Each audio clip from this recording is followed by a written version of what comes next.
नमस्कार, मैं हूं ब्रिज द्विवेदी। एग्रीमीटर में आप सभी का स्वागत है। आज के एग्रीमीटर में हम गेहूं के बाजार पर चर्चा करेंगे।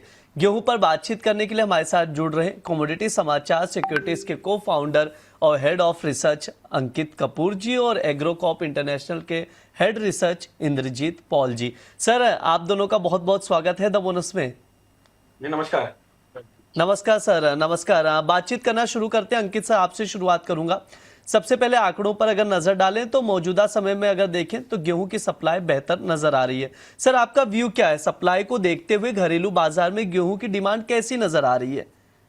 गुड मॉर्निंग ब्रिज जी। अगर मैं बात करूं गेहूं की डिमांड की, तो उत्पादन करीब करीब अगर जो एक्सपेक्टेशन है वो 120 मिलियन टन का रहने का अनुमान है। और जो रकबा है वो भी करीब बढ़ता हुआ नजर आया है। हमने देखा है कि इस साल जो एक्सपेक्टेशन है वो 334 लाख हेक्टेयर के आसपास हो गया है। तो 110 मिलियन टन के आसपास अगर देखा जाए और रकबा भी बढ़ता हुआ नजर आया है, तो यहाँ पे और एमएसपी भी बढ़ाई गई है, जिसके कारण हमने देखा है कि बुआई काफी अच्छी हुई है और फसल भी काफी अच्छी देखने को मिली है। वहीं अगर सप्लाई का कंसर्न देखा जाए तो सप्लाई में जो एक्सपेक्टेशन मार्केट की चल रही है वो यही है कि यहाँ पे 18 मिलियन मैट्रिक टन के आसपास शुरुआती स्टॉक था।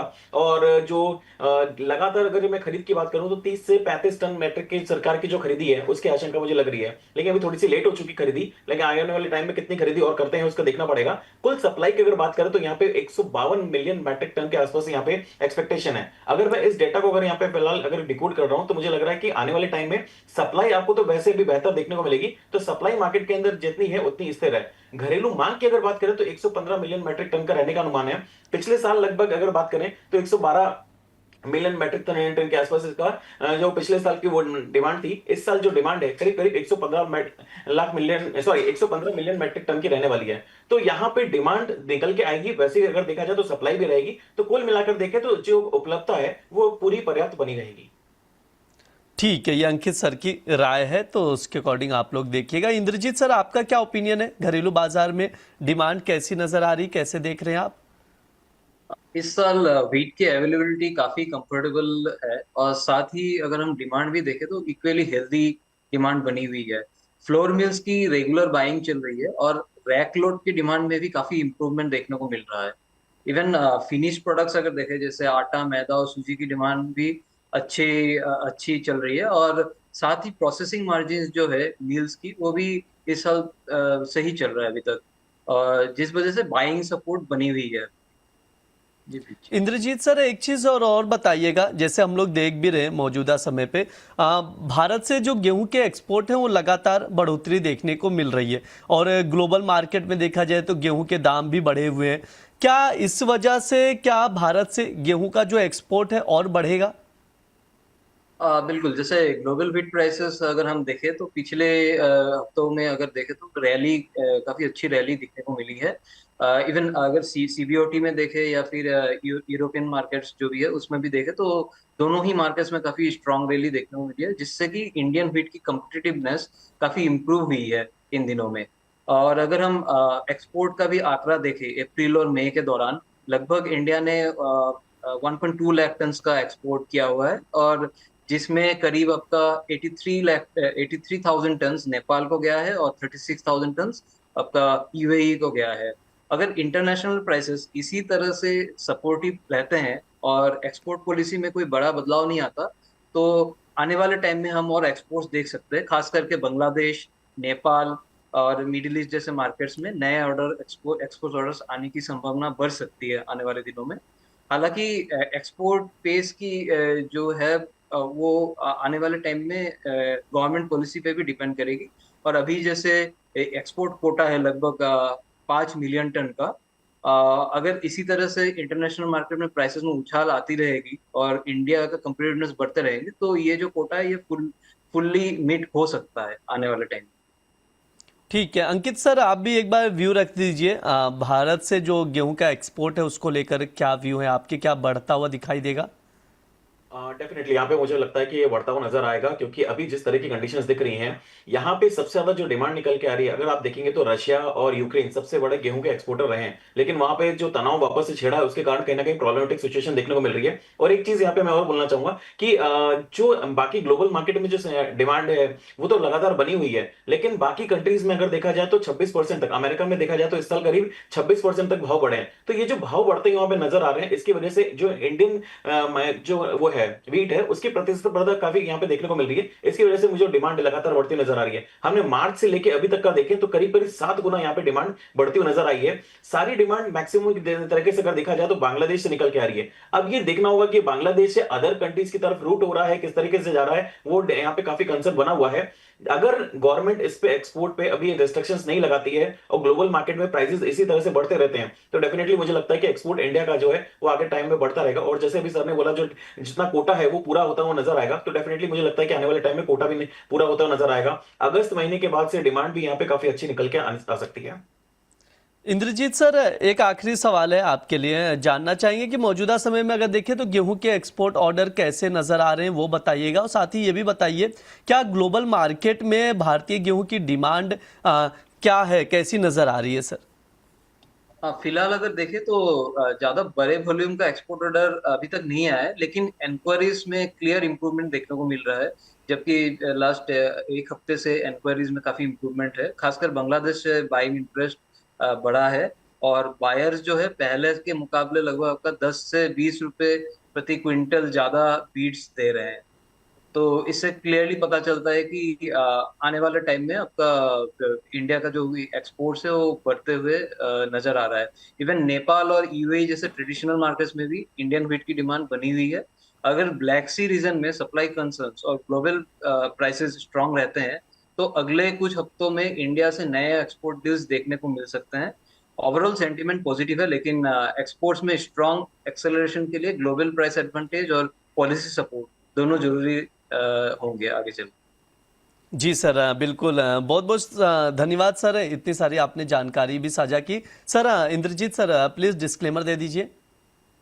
जो भी मैंने डिस्कस किया व्हीट मार्केट के ऊपर, ये मेरा पर्सनल व्यूज है और व्हीट में मेरा या मेरे कंपनी का कोई पोजीशन नहीं है। जी सर, शुक्रिया सर आज की चर्चा में जुड़ने के लिए। अंकित सर, बातचीत कंटिन्यू रखते हैं, थोड़ा सा 2 सवाल है, उन सवालों के भी जवाब ले लेते हैं। अगर मानसून की बात की जाए तो इस साल देखें तो मानसून कमजोर है, इसका गेहूं की कीमतों पर क्या असर पड़ेगा ये बताइए, और शॉर्ट टर्म में आपका व्यू क्या है, गेहूं के प्राइजेस को लेकर आउटलुक क्या है? देखिए, आपने मानसून की बात करी तो मानसून इस समय काफी देखा जाए तो प्रॉब्लमेटिक सिचुएशन में है। अभी ये बारिश पुणे मुंबई में आई थी लेकिन काफी अनइवन रेनफॉल है पूरे इंडिया में और वापस से चिंताजनक हो गई है क्योंकि बारिश का देखा जाए तो वापस से गायब हो चुकी है। तो इसका देखिए अभी तो ये फसल आ चुकी है, अब नेक्स्ट फसल आने वाली है। लेकिन मैं बोलूंगा जब खरीफ फसल पे इतना असर देखने को मिलेगा तो आने वाले टाइम में आप समझिए कि जो रबी फसल है उस पर डेफिनेटली इसका असर पड़ता हुआ नजर आएगा। तो जो अगली जो डिमांड है या फिर अगली जो प्रोक्योरमेंट रहेगा या फिर जो अगली बुआई होगी उसके अंदर आपको थोड़े से प्रेशर कहीं ना कहीं देखने को मिलेगा अगर इस बार का पानी काफी लेट होता है या फिर अल नीनो वाला जो इंपैक्ट है वो ज्यादा दिखाई देने को पड़ता है। अगस्त महीने का एक्सपेक्टेशन है कि अगस्त महीने के बाद में अल नीनो है वो काफी पावरफुल हो जाएगा, तो वहां पे चिंताजनक स्थिति काफी बनती हुई नजर आ रही है और आगे भी ये बनती रहेगी। यहाँ पे सबसे बड़ा कंसर्न है प्राइसेस को लेकर। अभी हम देख रहे हैं 27 और 28 रुपए के आसपास चल रहा है, काफी तेज हमने देखा है पिछले एक महीने। अगर एक महीने में देखें तो 3% के आसपास यहाँ पे हमको तेजी देखने को मिली है।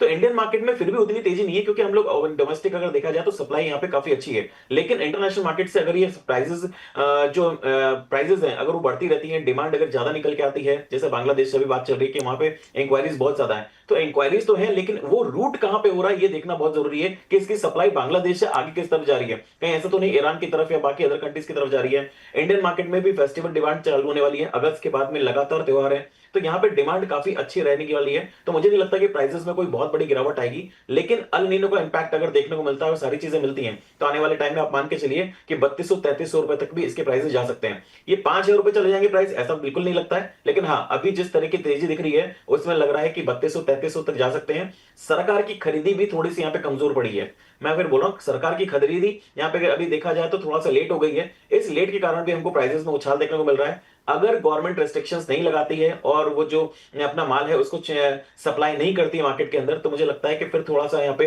प्रेशर देखने को मिले। अगर करती है तो प्रेशर देखने को मिलेगा, लेकिन अगर उसको नहीं करती है तो प्राइसेस जो है अपसाइड मोमेंटम में रहेंगे। मुझे लगता है बहुत जल्दी ये 3000 के लेवल को क्रॉस करता हुआ नजर आएगा।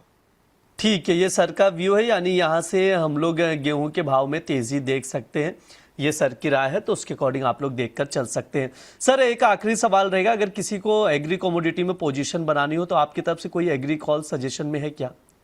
लास्ट टाइम हमने ग्वार सीड की बात करी थी। ग्वार सीड हमने टारगेट दिया था 64-6500 के आसपास, वही इसका टारगेट अचीव हुआ। उसके बाद में वापस अभी गिरावट देखने को मिल रही है। पैनिक होने की जरूरत नहीं है, थोड़ा सा और गिरावट आने दीजिए। 6000 रुपए के आसपास अगर मिलता है तो वापस से बाय करिए। 5700 का स्टॉप लॉस रहेगा। ऊपर में टारगेट वापस से आप मान के चलिए 6400 तक देखने को मिल सकते हैं।